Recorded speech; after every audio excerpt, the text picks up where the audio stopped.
Now, this is the most important episode in the entire series. If you understand what we are about after episode 1 and you understand why this exists after episode 2, then this episode answers the main question. How does this actually work? So again, my name is Nathan Ellingham, and in this episode I'm going to break down the service company creator business model in full with zero gatekeeping. Now, this is the complete infrastructure build out and operating model behind a remote service business, how it's structured, how it makes money, and how it's designed so you can run it completely remotely from anywhere in the world.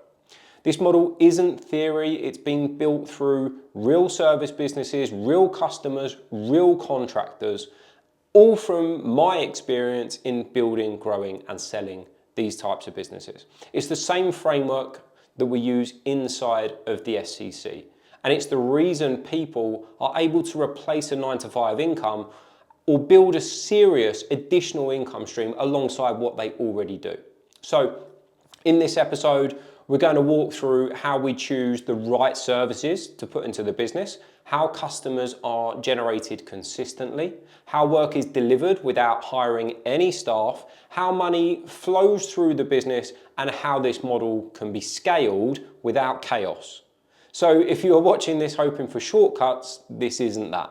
But if you want to understand how a slightly boring but essential service business can quietly outperform most online models while giving you more control over your time and your income, this is where it all comes together. This episode will be longer than the others, but it's intentional because once you understand this model properly, everything else in the series will make sense. The results, the client wins, and the next steps for you to get started. So in a moment, I'm going to move over to my fancy whiteboard again and break everything down for you step by step. I recommend watching this video all the way through to the end without skipping because each part builds on the last, and you'll understand that when you come to the end of the episode. So let's get into the business model. So the SCC business model. Now we're going to go through this in detail, like I said. Again, we'll kind of work around the clock to make sure that I want you to have a full understanding at the end of this video exactly how the model works and essentially what you'll be doing on a day-to-day basis, and and then how we look to start scaling the business. So the first thing to get into is the infrastructure setup of one of these businesses. There is the basic setup. So your limited company, your business bank account, bits and bobs like your insurance and things, kind of general admin things that you have to do to legally set up a business, especially if you're doing this in the UK. So like the legalities around that basically. Once that's all set up, we then move into our online setup framework. Okay, so that is getting a business online. Long gone are the days where you can just start a business word of mouth. I know a lot of the older generation, if they don't mind me saying, don't even have a website. Everything that they did was from word of mouth with this type of business. But there's obviously easier ways to get one of these businesses set up these days. Now that is with an online setup framework. So your website, again, something that we do for you. So we'll put your website into development. That is really, really important because then you have a good online presence straight away with good local SEO and just general SEO at the same time as well. Then integrating a Google My Business profile. So we integrate a Google My Business profile at the early stages. That allows for ranking with Google. And again, we get good organic leads off the back of our website and our Google My Business profile at the same time. So again, quite a basic online setup framework, but those two things alone put your business online, and that's where we can start integrating the services into the business as well. So the next thing is services. So the services that we tend to take a look at for complete startups involve cleaning, gardening, maintenance, things like pest control, waste removal. You can do like graffiti removal as well, which is a really good one, like especially in London at the moment. Each one of these are kind of, I guess main categories, because a lot of them kind of have subcategories at the same time as well, apart from kind of graffiti removal. So if you take a look at cleaning Cleaning can involve anything from commercial contract cleaning to loads of different one-off jobs. There's end of tenancies, deep cleaning, jet washing, gutter cleaning, carpet, hard floors, the list goes on. There's endless amounts of cleaning that you can integrate. So what we tend to look at is kind of 8 to 10 services into the business at the start. Now, they involve a mixture of contract cleaning. Let's say we took like 2 recurring revenue services. So we had general cleaning and we had commercial contract cleaning. That's kind of our recurring services. Then we take a look at kind of upsells onto those services. So if I use the school example again, you have a school and we can integrate the standard commercial cleaning side of things. And then we add on pressure washing, carpet, hard floors, gutter cleaning. You could do periodic deep cleaning as well. Again, the list kind of goes on. And even the likes of pest control, waste removal, these are good upsells onto contracts. So when we have those recurring revenue services and we take a look at kind of 4 additional like upsell services, now we can still advertise directly to those services, but again, really good upsells onto contracts. Then we look at some services that will give us slightly higher ticket, that will be better profit margins as a whole. They can be the likes of the pest control, the waste removal, something called DOF steam cleaning is really good as well, that you can integrate into like graffiti removal at the same time. And then a number of other services as well that can be integrated. So we're looking at roughly 8 to 10 services to put into the business, but honestly, we might only advertise for really 1 or 2 of those services at the start, because you don't want to be advertising for all of them. It gets a bit chaotic. Could be an unbelievable amount of leads that could come into the business, and we want to make sure that you can handle those leads as we move through into to operations, which I'll discuss later in the video. So the higher ticket side of things is really, really good, where we look at slightly better margins, and again, applying them to the contracts does make a big difference as well. Along with the infrastructure, to give you an idea of overheads, you have your website. If you decide to do your website with us, it's £25 per month in hosting fees. We don't charge you anything for the development of the website. That's all included in the mentorship with us. Insurance comes around anything from about £7 to £10 per month, so nothing crazy there. Accounting software, the accounting software that we recommend starts at £4.50 per month. You need an accounting software in order to be able to track your profits, and of course send out invoices and things like that as well. It reconciles with your business bank account. The business bank accounts we recommend are free. And then you're able to track the profits off the back of money coming into the business bank account, basically. A virtual landline is another thing that we recommend, which gives you that professionalism on the website. So if you're in London, you could do an 020 number, and then basically we either redirect that to your mobile if you're going to be taking calls yourself, or we look at a virtual receptionist setup, which is the VR setup. Now, everything that I've included apart from the VR setup equates to £50 per month in overheads, operating expenses. Find me another business that has operating expenses of £50 per month. I can assure you won't. And then if you wanted to run a virtual receptionist setup, now a virtual receptionist setup is really, really good. I still use it in my business, and I'm actually, I can take calls, I guess. Obviously, when I was working a 9 to 5, I realised that I couldn't take calls all day. When you're working for barristers, they're not very happy if you're on the phone every 2 minutes dealing with leads. So what you do is you run a virtual receptionist setup so that they take the initial lead inquiry, and you can even get to a point that they pass it off directly to your contractors once we've kind of got all the contractors in place and the operations and the contractor system as well. It makes things a lot easier, and it gives you that kind of, if I can have any of my clients kind of come out any type of workflow so that you can continue to work on the business, that's always my strategy. Now I can do that at the very start of these companies, because I know that you don't have to be involved in that initial workflow. There's even guys that say to me that they're happy taking calls, but I still recommend it because I want them working on the business all the time. So the virtual receptionist setup, there's a company that we recommend. They charge 99p per taken call. They're really, really reasonable, obviously. And they will take that initial lead inquiry for you. Now, there's a few options that we can do with them in terms of taking specifications, budgets, all that side of things. And then, like I say, we can also get to a point that we either use them to pass it off to our contractors, or we take a look at a virtual assistant setup as well, keeping that automation going in the business, which again allows you to work on the business, which is growth, scaling, taking on more work, that side of things. Okay, so operating expenses, £50 per month.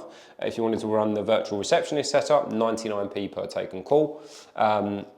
Off the back of certain types of advertising, let's say you did £5 to £10 per day in advertising on Google LSA, you'd be looking at around about 30 to 50 calls per month.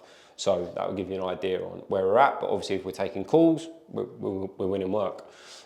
So that's the infrastructure breakdown. That's the initial build out within the SEC model of one of these companies. So then we move on to our lead generation engine. Now we kind of take a look at lead generation engine, SOPs and contractors, kind of all in one bracket, but to break these down separately. A lead generation engine is something that you need to build out in a business in order to get inbound lead flow into a business. I don't want you cold calling every 2 minutes. I don't want you having to constantly ring up, different schools or gyms or whatever the target audience is going to be, because it comes quite draining, and most of us don't have that time available when you're working a job. So when we look at a lead generation engine, we have to make sure that we are getting inbound leads into the business for the right services in the business as well. Now, we integrate a number of different lead generation setups, and here is just a few of them. We roughly have about 8 different lead generation strategies within the mentorship now, but these are just to name a few. So Google LSA is a really, really good one. Reason being is that we get a really, really low lead cost, and we can target it on categories within the services that we've put into the business. Our recommendation on Google LSA is £5 to £10 per day in advertising to get started. You don't have to spend crazy budgets on local services ads, because it was designed to give SMEs, so that's a company that does anything up to £1 million in the UK per year. It's designed to give them a low lead cost. Now, we see lead costs in the region of £3 to £10 per lead. Average is around about £5 per lead for certain services. Now, again, there's numerous categories that you can use in local services ads. If we used all of them, it would be very chaotic, and we don't need to do it. What we want to do is push the algorithm to the services that we specifically want. So we'll only really look at kind of 1 or 2 services with local services ads. So let's say we took a look at kind of end of tenancy cleans and deep cleaning. Essentially high ticket services that we know that can give us good margins, and they also produce work at the same time as well. So when we're focusing on that kind of work, we're looking at good cash flow into the business at a very, very early stage in the business as well. And that's what we want to do. We just want to focus on getting money into the business, basically starting to build out your clients, starting to build out your contractors.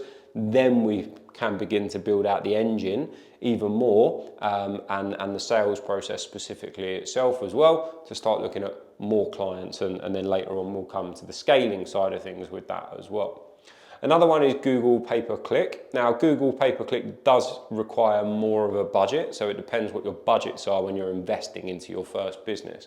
However, what you can do with pay-per-click is be very, very targeted. So if we wanted to target office cleaning contracts in London, we do that off the back of a pay-per-click campaign, because of how targeted that we can be with that kind of strategy. And it does make a big, big difference. Lead cost is slightly higher. We see anything in the region of kind of 20, even up to £100 per lead if you're targeting something that's really, really high ticket. Like, to give you an example, DOF steam cleaning on heritage sites. If we were paying £100 per lead, well, then we know an average job cost could be anything in the region of 5 to, I've seen £250,000 jobs for that kind of service. And this is where you can have a mindset change as well, and I'll discuss kind of a mindset change with one of my clients, John, when I go through like client results later in the series. because I had to show him a mindset change because he wanted to target really, really high ticket jobs, and he's done incredibly well off the back of it. So Google pay-per-click, another strategy that we can add into the lead engine. Checker Trade in the UK right now, we are seeing incredible results from. They have a number of different setups. We have strategies on each setup that they have. And specifically, again, very, very targeted. It's done again on categories, a bit like LSA, but we can specifically target something like commercial contract cleaning, which again, as you know, is where I want kind of everyone to push with that kind of commercial aspect in the business. Bark.com, another really good strategy, especially for beginners, because lower lead cost again, and again, number of different strategies that we can use with that. I do like to use Bark.com for commercial services, again, because of the way that it operates with the setup and the amount of quotes they allow per job or per contract. For me, it's a really good commercial strategy, again. But again, something that you can integrate in the early stages of the business. So it doesn't, this is where I was saying in the previous episode that it doesn't have to just be domestic work that we're targeting, because we can target commercial work at a very, very early stage of these businesses nowadays, because of the different types of lead generation that are available. And then a final one is email automation. Now, you can do email marketing manually. And again, it's quite easy to track. You just get yourself into an SOP, which we'll come on to shortly, with being able to kind of manage the emails and things like that. But there is an automated way of doing it. Now, we actually have a partnership with a company that does all your email automation for you. They are absolutely incredible. At the same time, if you want to do it yourself on a software, again, it's very, very cheap. Doesn't cost a lot of money to actually do it if you're going to do it yourself. But again, email automation is really, really good for, again, targeting purposes. You know, lead generation a lot of the time is about targeting the right audience. If I want to target schools in the UK, or I want to do office cleaning in London, then I'm going to do that with different targeting strategies. I really like Google LSA at the same time as well. I even run it in the background when I am running my commercial services, because and a lot of clients do as well, because they know that they have good leads coming in, and the contractors that they have are just perfect. You know, job comes in, contractor does it, really, really straightforward stuff. So next, we're building out our lead generation engine. Coming on to SOPs. Now, SOPs, you can create, SOPs are called standard operating procedures. You can create an SOP for literally anything. McDonald's will have an SOP on how to fry their chips, or French fries, wherever you're from. And you can literally do an SOP for absolutely anything. We mainly take a look around at SOPs for sales processes, contractors, payments, and then of course leads as well. So, you know, what happens when that lead comes in? How do I handle that lead? How do I liaise with my contractors? Payments are quite obvious. You know, what payment terms do you set? Do we do upfront payments? Do we take deposit structures? Things like that. We do different SOPs for them. The same applies to contractors, and obviously the sales process itself, which we just discussed, which kind of links into the lead generation setup. So we'll take a look around some SOPs, which is all about systems. This is all about systems, not people. Systems over people every single day. When you have a contractor system in place, that again makes things a lot easier. Systems make your business run really, really smoothly. I have systems for absolutely everything, and SOPs for absolutely everything at the same time as well. So we'll go through SOPs next, just to make sure that we've got some basic ones in place. And again, we can always amend them. Just like a business plan can be amended, SOPs can always be amended. There'll be new SOPs that you want to bring into the business at the same time as you progress and start to scale the business itself as well. So then we're moving on to contractors. Like I say, kind of these two and SOPs as well really are kind of done at the same time, but just to break them down separately. Contractors, we tend to look at 2 to 3 contractors per service in the business. Now, the reason why we do that is especially in the early stages of your business. When a lead comes in and we take that off to our contractors, well, at the early stages, we don't really know where our contractor pricing is going to be. And we want to make sure that they're slightly below retail, which obviously gives us the benefit of putting on our margin as well. And there's a conversation to be had about how that's structured. Now, at the same time, there is no consistency in these industries with pricing, really. It's always a bit up and down. You'll have one contractor that will price a driveway at £1,000. You'll have another contractor that will price it at £100. That's kind of what happens. That comes down to a number of different factors on the actual contractor themselves, because they could be really, really busy. And they think, well, if I'm going to take on that job, I want £1,000 for it to make sure that I can fit it in next week. Or there's a contractor that's not that busy, keen to take on more work, and they are pricing reasonably. And then you have others that will kind of price at retail. Nothing wrong with that. We just might need to have a conversation in order to negotiate that down a little bit, which you do really, really easily.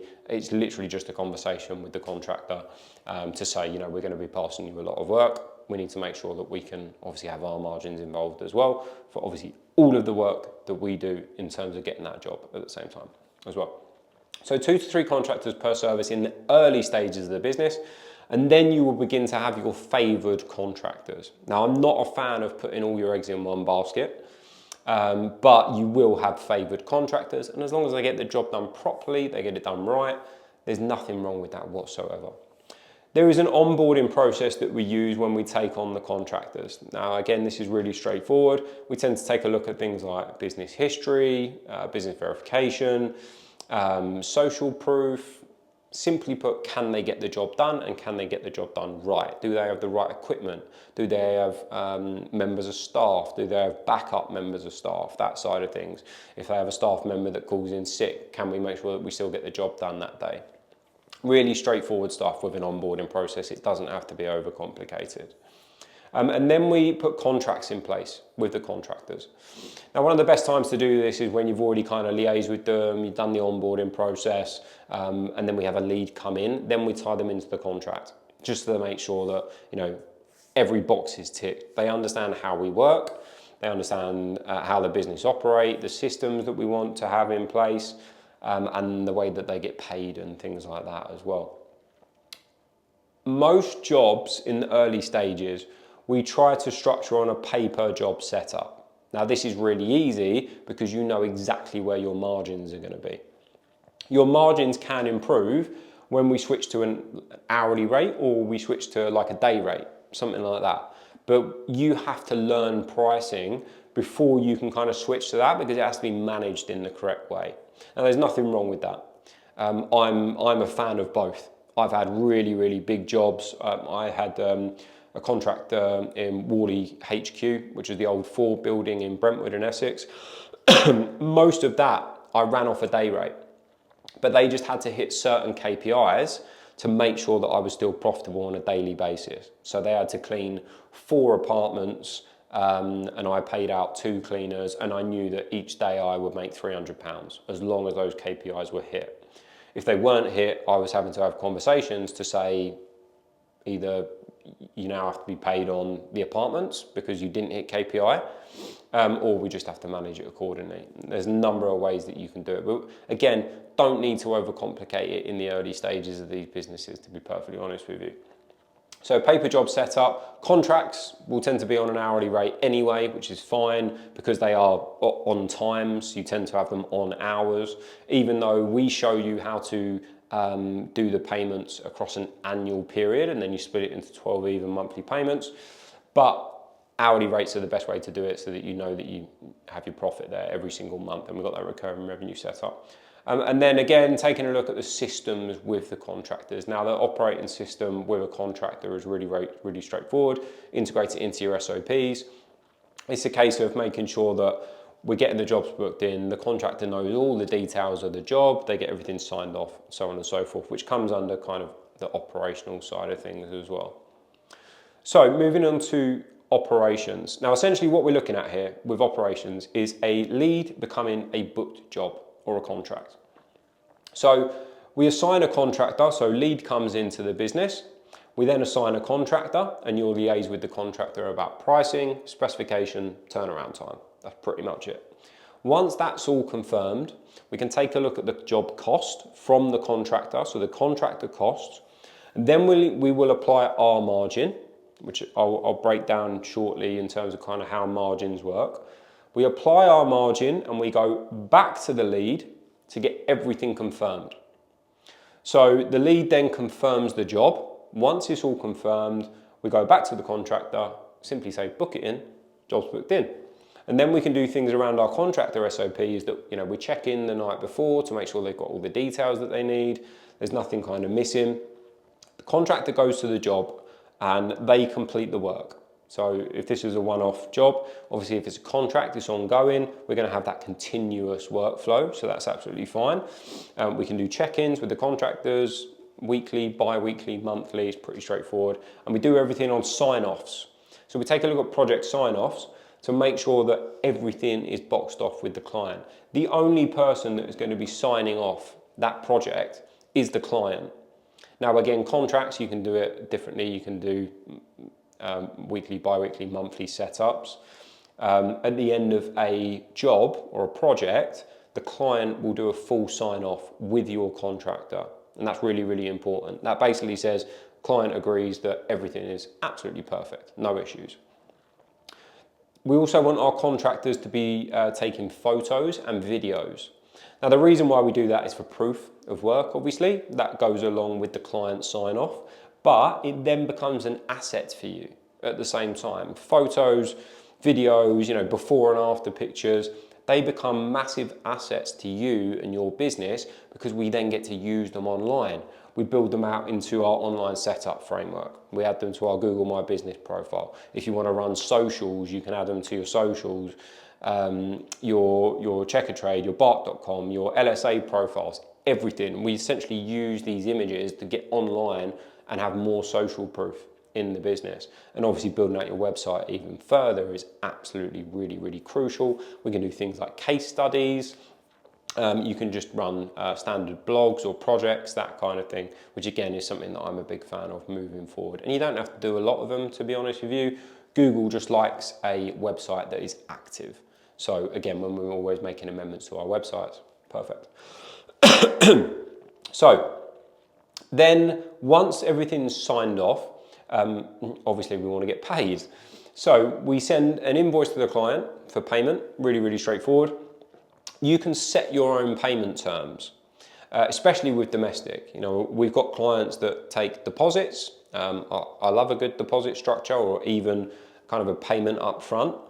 And commercial is a little bit different. Some large commercial clients will have their own payment terms. Like Royal British Legion with me or any of them really, Tesla, they're all 30-day payment terms, which is fine. When you get to that point, you're going to have good cash flow in the business anyway. So we can allow and we can wait to be paid 30 days. That's not a problem.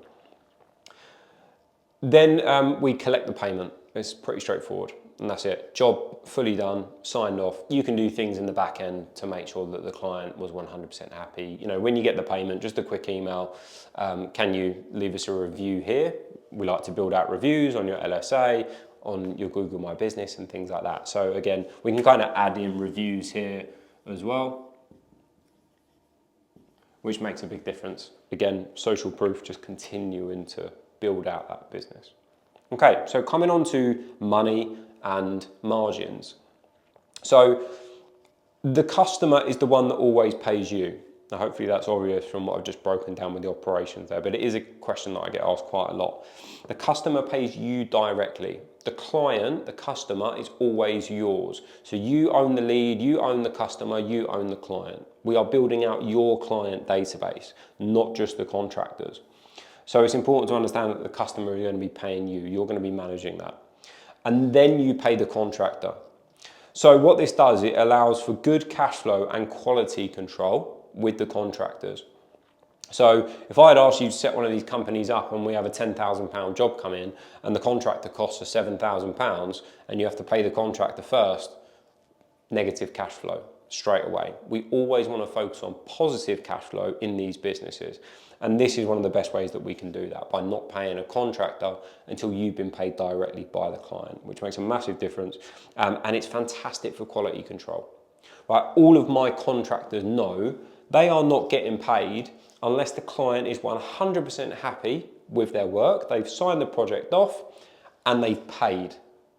Then we know everything's perfect, no issues, I pay my contractor. And that is broken down in our contracts as well with the contractor. They are well aware of how we operate and how the system works. So margins we tend to take a look at about 20 to 50% on average. Now there are different rules of thumbs, which you will see when I break down someone like John's work that he's getting in and the margins that we can have with that kind of work. However, on a standard contract, let's say a school cleaning contract, for example, a very, very basic kind of 2 cleaners, 2 hours a day, you are going to be looking in the region of 20 to 30% on those kind of commercial contracts. Now they are recurring revenue, it's fantastic, really good margins, and we get to kind of build out that sellable entity with those kind of contracts. That being said, one of those standard contracts can improve to a 40-50% margin with our upsell services. And again, something that we always take a look at, those upsells onto contracts, which massively improves the margin on the contract itself as well. One-off work, you can aim at anything from 20% to 300% if you wanted to. But we want to make sure that we're always kind of staying around retail. So we kind of would put a cap on that of around about 50%. So if you had a jet wash on a school car park, for example, that was £1,000 and the contractor costs were £500, that's our 50% margin. Now, as long as we've looked at a few different factors in that job to make sure that we're still sitting around retail, there or thereabouts, perfect. There's no issue with adding on a better margin. Now, just to say, I'm not in the business of ripping people off, but I am in the business of making sure that we have good margins in these businesses in order to make money. And that is the way that we do that. When it comes to larger work, higher ticket work, you can really push the boundaries on the markup. And that is something that I learned very, very well across my time with the likes of like Wimbledon Tennis Club and things like that. If you don't know my kind of Wimbledon Tennis Club job, my markup was pretty incredible. I had just over 100% markup, roughly made about £35,000 off one job. And that was a common occurrence when I learned how to run that system with the higher ticket jobs, which again, this is that mindset change, because I could have just told you a job that is your yearly salary. I can assure you that you can land this work. You can 100% land those jobs. And I have clients that are proving it day in, day out. And yes, I do have to give them a bit of a mindset change, which is fine. It's just understanding that a £350 domestic job is kind of the same process and the same SOPs that we use with a £100,000 job. Not a lot actually changes. It's just making sure that we've got everything in place in order to get the job done. So start thinking about that mindset change, because you'll see what I mean in the next episode. Okay, so then we look at a smart scaling method. Now, smart scaling is really important because let's say you started getting all of this locked in, we've got our infrastructure locked in, our lead generation's locked in, and then we just start scaling crazily. Now, it can be done, but it would be very chaotic. You probably wouldn't be respecting your boundaries in business, you'd be working long hours, and there would just be too much going on in terms of leads, and it would be hard to handle.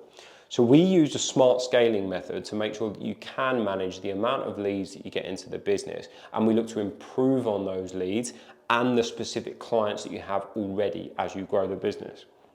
So good cash flow and capital in the business mean that we can start to take a look at the smart scaling method. So all of this is used to be able to add more capital into the business, then we can look to expand on those services, continue to build out our lead generation engine. And if necessary, remove some services because you want to focus on higher ticket services or more commercial work, things like that. So then expanding into more commercial is where that comes in with the smart scaling, because we know that commercial builds out that sellable entity, higher ticket, higher profit margins, and then good contracts as well. So that's something that we integrate into smart scaling. It's pretty much the same system, but there can be more demand, which is what I've just covered there really. So the same system applies when you're integrating a smart scaling method and you're looking to expand on the business. It's essentially like rinse and repeat, if you like, on what's already working, but we can add in more strategies, or we remove a strategy, we focus on a high ticket strategy, we focus on a commercial strategy, because we've got everything built in order to be able to do that. And then finally, we start to take a look at a salary to replace your income. So we start taking a salary from the business, you reduce down to 2 days a week, or you go full-time on the business, as long as we have replaced that income or whatever your target is. Because everyone's got different target incomes. If I want to take a £3,000 per month salary, then I've just got to make sure that I've got the profits in order to do that. I've got good cash flow, I've got good capital in the bank as well, that I can say replace my income for 3 months if I didn't land a single job in that time. You're allowing for like emergencies basically. So that's a full breakdown of the smart scaling method as well. Now, hopefully with all of this, you now understand exactly how the SCC business model works. And this is, a good in-depth breakdown specifically of it. Now, obviously we help with all of this.